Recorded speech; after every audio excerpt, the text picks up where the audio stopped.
Litre 5 रुपये दर वाढवून देण्यात आलेला आहे. मात्र हा निर्णय फक्त सहकारी संस्थांच्या बाबतीत झालेला आहे. खाजगी पद्धतीनं दूध संकलन करणाऱ्या संस्थांच्या बाबतीत नाही, अशी एक नाराजीची प्रतिक्रिया जी आहे ती काही संस्थांकडून व्यक्त करण्यात येते.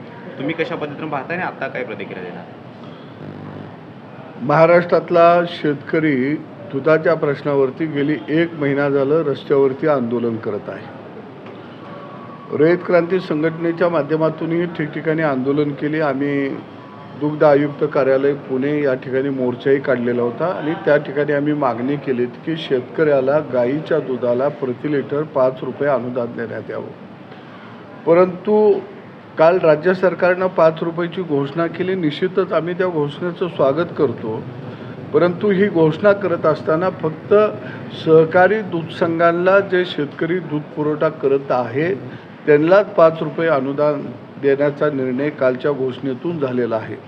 आणि निश्चितच राज्यामध्ये 75% दूध हा शेतकरी प्रायव्हेट दूध कंपन्यांना, खाजगी दूध डेअऱ्यांना दूध पुरवठा करत असतो. त्यामुळं राज्यातला 75% शेतकरी या अनुदानापासून वंचित राहणार आहे. आणि विशेषतः मराठवाडा 100% वंचित राहणार आहे, खानदेश 100% वंचित राहणार आहे, उत्तर महाराष्ट्र 100% वंचित राहणार आहे, सोलापूर जिल्हा वंचित राहणार आहे, सातारा जिल्ह्याचा 80% भाग वंचित राहणार आहे आणि पुणे जिल्ह्याचा 80% भाग हा यापासून वंचित राहणार आहे. थोडा बहुत झाला फायदा तर तो कोल्हापूर जिल्ह्यातल्या काही अंशी 70-80% शेतकऱ्यांना होईल आणि थोडा बहुत सांगली जिल्ह्यातल्या होईल. म्हणजे उर्वरित महाराष्ट्राच्या पदरामध्ये दूध उत्पादकाच्या कवडीसुद्धा पडणार नाही. आणि ही बाब आम्ही राज्याचे अर्थमंत्री आदरणीय अजितदादा पवारसाहेब यांच्या निदर्शनाला आणून दिलेली होती. परंतु दादांनी भूमिका अशी घेतली की आम्ही फक्त सहकारी संस्थेलाच देणार आहे, बाकीच्यांना आम्ही देणार नाही. मग बाकीच्यांचं दूध तुम्ही घ्या आणि त्यांना अनुदान द्या, ही आमची आता मागणी आहे. म्हणजे बाकीच्यांचं दूधही तुम्ही घेणार नाही आणि त्याला अनुदानापासून वंचित ठेवणार, 1ही रुपये देणार नाही. खरं बघितलं तर अजितदादा विरोधी पक्षामध्ये होते त्यावेळी दादांनी 6 रुपयाची मागणी दुधाचे भाव पडले त्यावेळी 2018ला केलेली होती प्रति लिटर आणि बुकटीला अनुदान मागितलेलं होतं.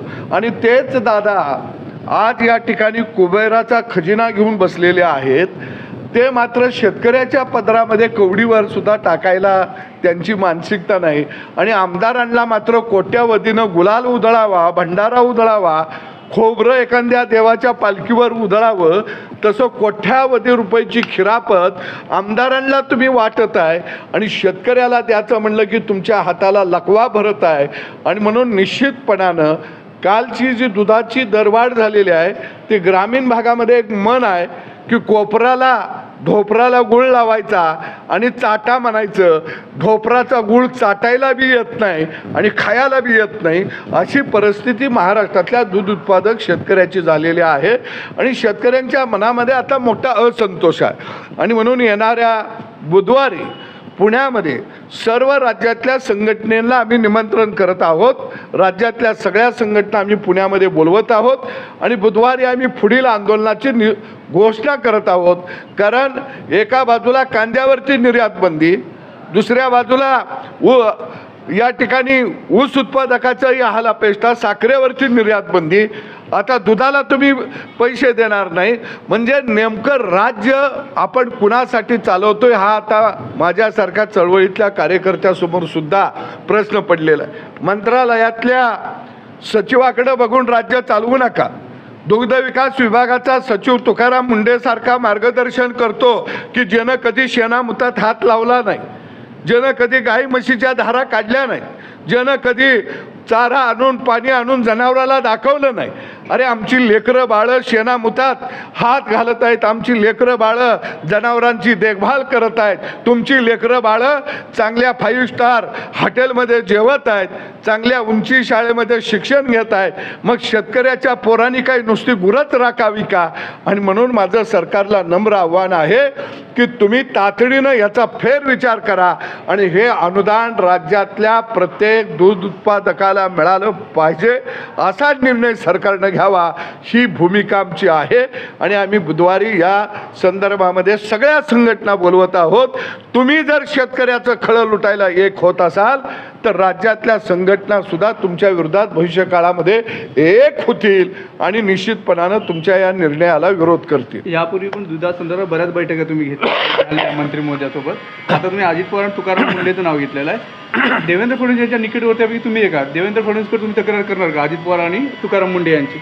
निश्चितपणानं मी या राज्याचे मुख्यमंत्री देवेंद्र फडणवीस यांनी 2018 साली दूध उत्पादकांच्या बाबतीमध्ये एक निर्णय घेतलेला होता आणि तो निर्णय क्रांतिकारक आणि ऐतिहासिक होता आणि त्याच निर्णयाची आम्ही मागणी केलेली होती. देवेंद्रजींनी जो 2018ला निर्णय घेतलेला आहे तो निर्णय तुम्ही घ्या. परंतु काय माणसांना सत्ता वर्षानुवर्ष घरात पाणी भरत असते आणि ती सत्तेची हवा मस्तकात गेलेली असते. त्यांना शेतकरी हा सामान्य वाटत असतो आणि म्हणून निश्चितपणानं या बाबतीमध्ये भविष्य काळामध्ये मोठं आंदोलन आम्ही या राज्यामध्ये उभा करू.